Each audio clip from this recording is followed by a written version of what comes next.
Over the Thanksgiving break, more pretty horrific details surfaced regarding Donald Trump's Secretary of Defense pick, Pete Hegseth. And this includes Hegseth's own mother disclosing that she believes that he engages in abusive behavior toward women in an email that she wrote to him amid one of his divorces.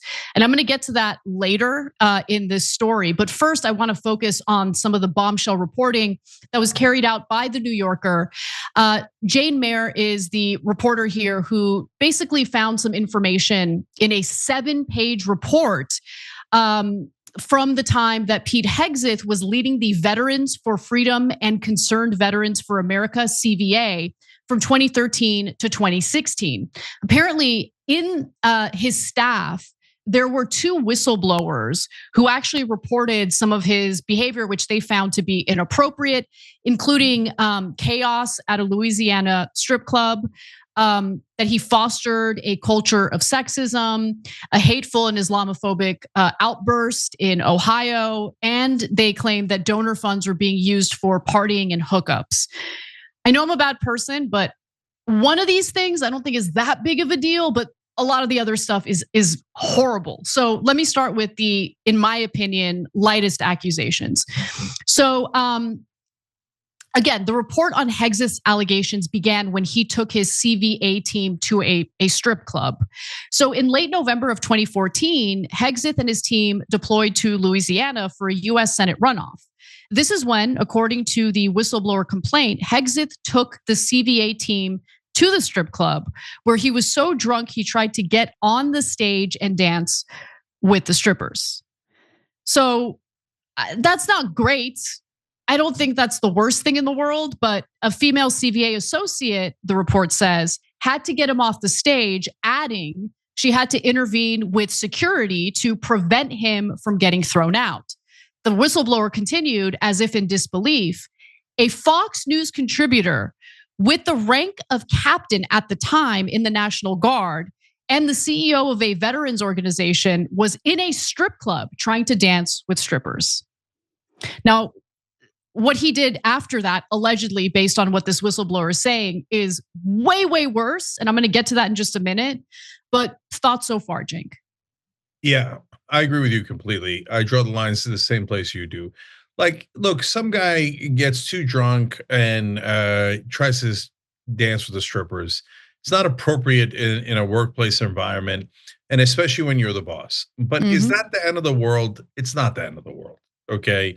And so if that same person is perfectly lovely when he's in the office and he's not in a work environment, he is in a work environment and he respects women at the workplace and makes sure to protect them and all the things that you would normally expect. But that one night he got drunk and tried to dance with a stripper. Who cares, right? In my opinion. And some of you can say, hey, Cenk, that's too lenient. Okay, that's fine, right? But I think what he did at the office is way, way, way worse. And also the anti-Muslim thing that we're about to tell you guys, it's not just because I'm a Muslim, and it's because the guy who says that is a deeply problematic guy. So we'll get to that as well. So the same woman who had to pull Hegseth off the stage also alleges that another male staff member attempted to sexually assault her while they were at the strip club. The female staffer alleged that that a different male staff member had attempted to sexually assault her there, according to the report. A CVA manager, however, was described as dismissive for arguing that her attacker had been drunk and therefore shouldn't be held responsible. And she, by the way, alleges that she was later punished for disclosing that the staffer had attempted to sexually assault her. The woman was ostracized and experiencing reprisal by the organization, which the whistleblower report said has become a hostile and intimidating work environment. So that's far, far worse, if you ask me. According to the report, this was normal because under Hegseth's leadership, there was a thick culture of sexism and objectification. The report also says, by the way, and this is according to the same reporting from Jane Mayer in the New Yorker, he was married at the time that this was all happening, and other members of his management team sexually pursued the organization's female staffers, whom they divided into two groups: the so-called party girls and the not party girls. And obviously, that creates a hostile work environment. Obviously, that makes the women, the females in the organization feel incredibly uncomfortable, which is why this whistleblower report came out to begin with. And by the way, it doesn't stop there. His behavior, according to this reporting, gets even more disturbing. So on May 29th, 2015, the staffer said, Hegseth and someone traveling with the group's Defend Freedom tour closed down the bar at the Sheraton Suites Hotel. The duo yelled, "Kill all Muslims" multiple times in what the staffer described as a drunk and a violent manner. Hegseth's despicable behavior, he wrote, embarrassed the entire organization. He went on, "I personally was ashamed and others were as well." The staffer's letter cited a second incident in which he wrote, Hegseth passed out in the back of a party bus, then urinated in front of a hotel where CVA's team was staying. Additionally, Hegseth is accused of treating CVA's finances as a personal expense account and allegedly used donor funds for partying and drinking. According to three people knowledgeable of these allegations, one of whom contributed to the whistleblower report, Hegseth was forced to step down from this organization. So we've got more. Cenk, what are your thoughts? Yeah, this is really bad. So look, I wouldn't go and take a TYT outing to a strip club because I'm the leader of that organization. So that's nonsense, okay? But even so, I'm trying to be as open-minded as possible. They go there. So, and then he tries to get on the dance floor. All right, I continue maybe to a fault being open-minded about it. But then when one of your own is sexually assaulted or harassed, as the head of the organization, it is your responsibility to protect her. And instead of protecting her, when you throw her under the bus and you vilify her for reporting it, no, then we've got a massive problem. Because look, it's not just about sexual harassment. It's not just about your drinking. It's the fact that you're not doing the core of your job, which is to protect the people who work under you and make sure that you've got a work environment that addresses veterans issues and the thing that you're supposed to actually be doing. Now, when you divide the women at the office into party girls and non-party girls, think about why that's awful, right? And again, he's not just a rando in the mail office or the accountant, and that would be bad enough, okay? But he's the leader of the organization. Now, do you think you want to be in the party girl category where they think, oh, we might be able to have sex with them, and that's how we're categorizing these women at work, right? Or do you want to be in the non-party girl category where you're vilified and you're frowned upon because you don't even want to have sex with the leaders of this organization? Both categories are awful. You do not want to be in either category. And so this is just a disaster. Now, when you get to the kill all Muslims thing, okay, guys, you know this is true. I'm about to tell you the most true thing you've ever heard, and it doesn't matter where you are on the political spectrum. If instead of saying kill all Muslims, they had shouted kill all the Jews, is there any chance Pete Hegseth becomes the Secretary of Defense? And we all know it. No, there's a 0% chance. And it should be a 0% chance. You shouldn't say kill all the Jews. That's insanity. And I know a lot of Americans don't agree, but saying kill all Muslims is the same exact thing.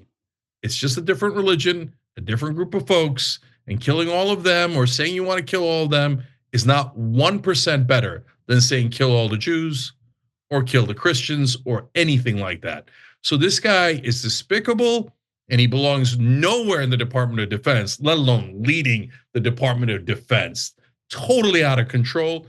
And by the way, the sexual assault charges against him that we discussed earlier, where I was kind of 50-50 on the publicly available evidence, his mom's letter plus this stuff puts me at past 50-50. Yeah, me too. Really bad guy. Me too. So let's actually get to his mom's email because that was pretty damning. Again, this is his own mother, and she's remorseful now for writing this email, which we'll get to in just a minute. But here's what it said. So look, Hegseth has, it's public knowledge at this point. He has cheated on his wives. He has had multiple divorces.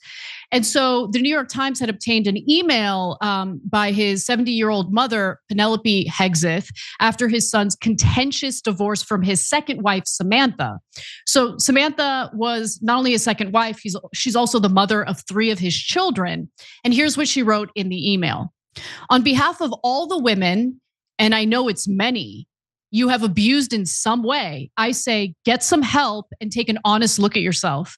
I have no respect for any man that belittles, lies, cheats, sleeps around, and uses women for his own power and ego.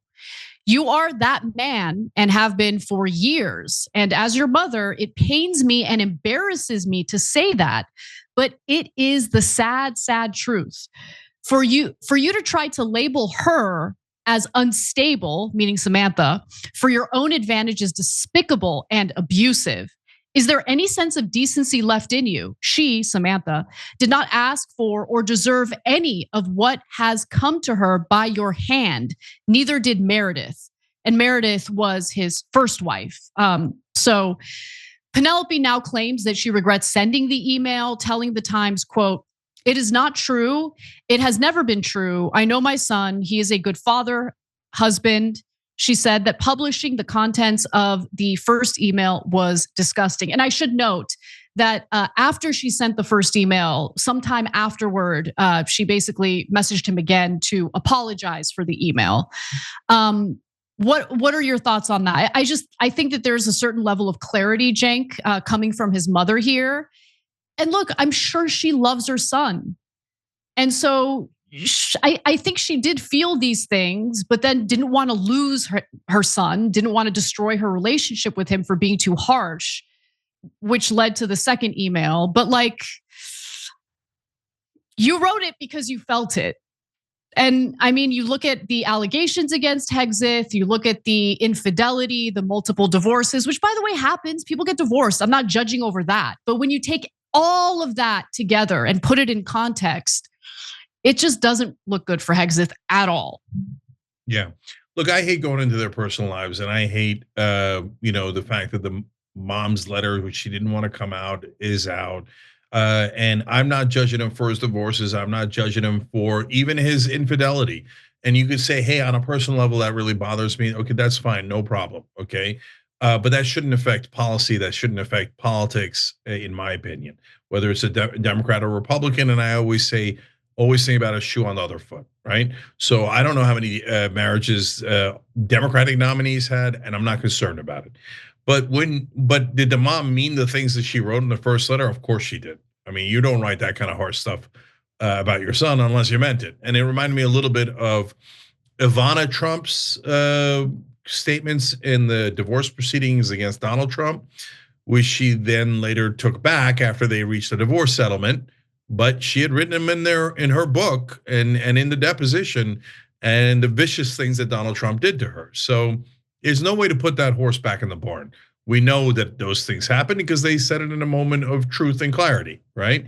Now, to me, the more important part is, okay, now when you take all the allegations at the veterans group that he ran, you take what his mom says about how he abuses women, you take, interestingly, that clip we showed you guys last week of a woman at Fox News, one of his colleagues, saying, you should be concerned about this guy, right? Mm-hmm. And then you couple that, and then you look back at that 2017 sexual assault allegation, and now I'm past 50-50. Like, on the available evidence, you just couldn't tell, right? They didn't charge him, and there were things that the witnesses said that were against him and that were in favor of him, et cetera.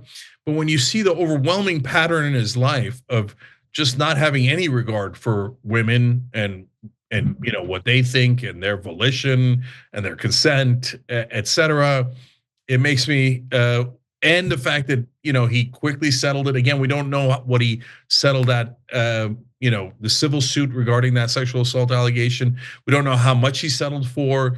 And the fact that, Anna, one other thing that was evident in the beginning, and we mentioned in passing, that Susie Wiles, the chief of staff for Trump, seems significantly concerned. Mhm. And so when you put all that together, that leads me to think that maybe he did do that sexual assault. And again, it's so hard for us to know from the outside.